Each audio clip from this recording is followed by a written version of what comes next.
This video is brought to you by Brilliant. Find out more at the end of the video and find my promo discount link in the description.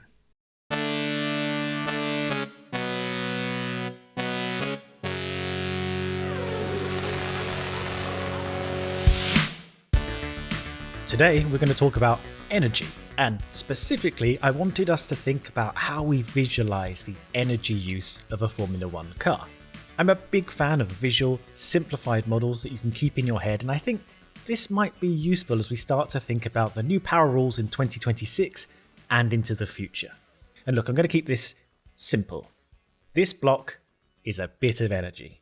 It doesn't really matter how much right now, it's just an amount of energy. And the most important thing to bear in mind is that energy can't be destroyed or created. You can only transform it into different types of energy by using it. Side note, this is basically true for the purposes of this video, but you can of course convert energy into mass and mass into energy, but that's a subtlety we don't need to go into here because it's essentially undetectable at the scales of Formula 1 cars. Okay, so you've got your energy.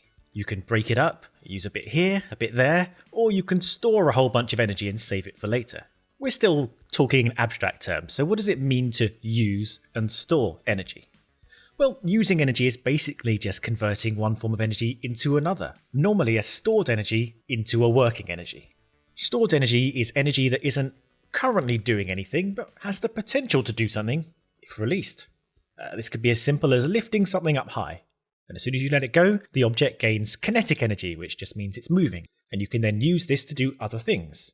So like in the real world, there are actual hydro storage facilities where you pump water up a hill as storage, and then you could release it later to turn what amounts to sophisticated water wheels that run generators. Okay, but we're not doing that in Formula 1, are we? That would be ludicrous. For a long time, Formula 1 cars just had good old-fashioned combustion engines. Here, the storage is petroleum or gasoline or whatever you call it where you live. Energy is stored in this liquid fuel chemically.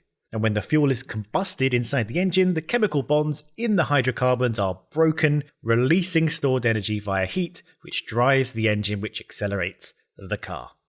While the car is moving, it's carrying energy kinetically. It's holding kinetic energy. The faster it's going, the more kinetic energy it has.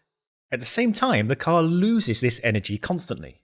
Driving the engine creates friction in all the moving parts, which heats it up. And this generated heat is lost energy. We're not getting that back. We're just going to use this black hole to signify the energy we've lost forever. This is unusable energy. Energy also gets lost overcoming the friction of the track and pushing against the air. This all goes in the bin as well, via heat and lost kinetic energy. So we have to keep pumping energy into the car to keep it going fast as we're losing all this kinetic energy all the time, which slows the car down if we don't keep feeding it energy. You know, you take your foot off the accelerator, the car slows down as it's not being fed energy to hold kinetically. We also sometimes want to lose energy on purpose.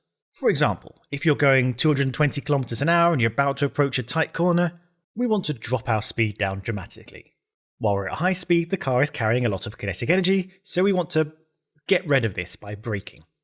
Now, braking takes this kinetic energy from the car and gets rid of it via heat. In forcing brake pads and discs to rub together, kinetic energy from the car is transformed into heat and once again chucked straight in the black hole.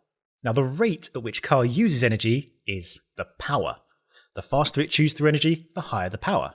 A unit of energy is the joule, and power in most circumstances is measured in watts. So if you use 1 joule of energy every second, your power is 1 watt.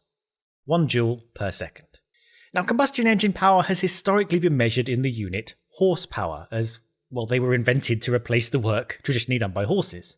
Now, electric power units stick with watts, so it gets a bit messy combining the two, but we'll get to that. Units aren't actually that important for this visualization, and horses less so. But 1 horsepower is equal to about 735 watts. So in 2013, when the F1 combustion engines had a power of about 800 horsepower, we're talking in the region of 600,000 watts of power. So about 330 kettles. And for US viewers, a kettle is a thing we use to boil water. So if you just have a combustion engine, all your energy has to come from the liquid fuel alone. Fuel is heavy and bulky, so it used to be easier to make a small fuel tank just refuel a few times during the race. So before 2010, when refueling was banned, cars would run with a fuel capacity of about 60 kilograms, use the energy in this fuel, dump it into the black hole, and then refill the tank when it needed more energy. Now, a kilogram of petrol has about 45 million joules of energy per kilogram, so we're looking at tanks close to 3 billion joules. Now, this sounds like a lot, but at full beans, our 800 horsepower engines are using this 600,000 joules of energy every single second, and combustion engines are only about 30% efficient. Now, what is efficiency then? Well, basically, if an engine is about 30% efficient, it means you've got a load of stored energy that's worth, let's say it's worth 100 joules, and you use your energy to power your car, then only 30 joules actually get through to powering the car, and the rest of it's just lost to the workings of the engine. Straight into the black hole with that, 70 joules out of 100. So the point is, the cars would rinse through this fuel, spit the energy out into the black hole, come into the pits, top it up, start the process over again. We then moved to no refueling, and so the tanks increased to about 155 kilograms in size as they had to last the entire race. But the energy journey was essentially the same. We start with 7 billion joules of energy and we push it through the car and throw it into the black hole by the end of the race. Now, we did have a very tiny hybrid component to the powertrain before 2014, but it's really not worth mentioning until 2014 itself, when the true hybrid turbo era began. And the whole point of the hybrid turbo powertrains is looking at this energy journey and asking, do we really have to chuck so much energy straight into the bin? For example, when we want to brake the car, can't we just use the car's kinetic energy for something useful instead of just dumping it into this black hole? Seems like a bit of a waste, right? So now we have energy recovery. On F1 cars, the rear brakes are much smaller than they used to be, as they'd have to do a lot less work in slowing the car.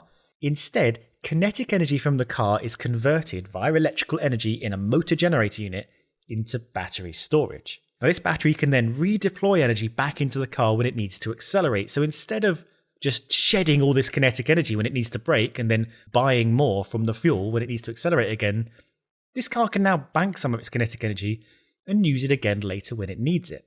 Similarly, the turbocharger and MGU-H take the hot, fast gases normally expelled by the combustion engine and use them to drive a turbine, which can add power to the car or charge the storage. So previously, the energy would be put into hot exhaust gases and just lost to the black hole. Now, some of that energy is put back into the car, either directly or via battery storage. So now the fuel tanks can be significantly smaller, just 100 kilograms for the whole race, because a lot more of this energy from the fuel is being stored and recycled throughout the race. Similarly, the actual combustion engine is smaller because a significant part of the power comes from energy deployed from the battery. This means F1 powertrains are now very efficient for what they are, with an estimated total efficiency of just over 50%.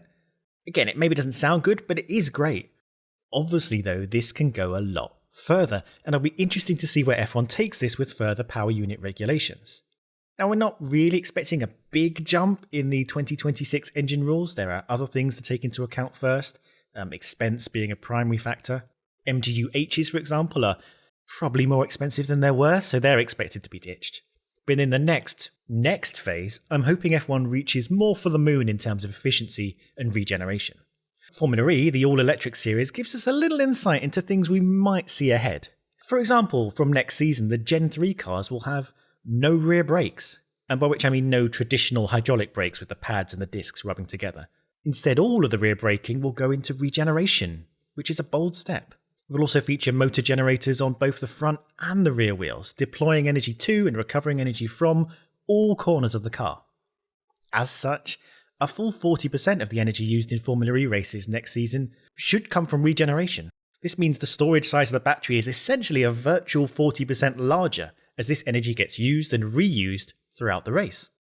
As Formula 1 grapples with a rapidly changing energy environment over the coming decades, even if it continues with combustion for longer than typical road cars, bringing these extreme efficiency solutions into play and transforming itself at the cutting edge will no doubt be a large and fascinating part of its future.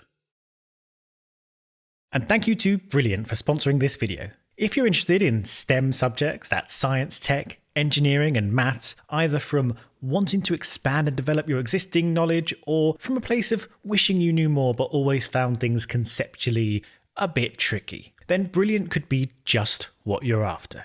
Brilliant uses a combination of visual learning, detailed explanations, and hands-on widgets and interactive puzzles to allow you to gain a full understanding of a variety of concepts. Just like how in this channel we try and have a visual, paced conversation about technical and complex topics to be able to learn and appreciate Formula One more fully, Brilliant aims for the same across breadths of STEM subjects, many of which can be related right back to F1. For example, this season we've seen teams use extreme solutions to bodywork packaging to manipulate air pressure and thus have to solve the problem of cooling.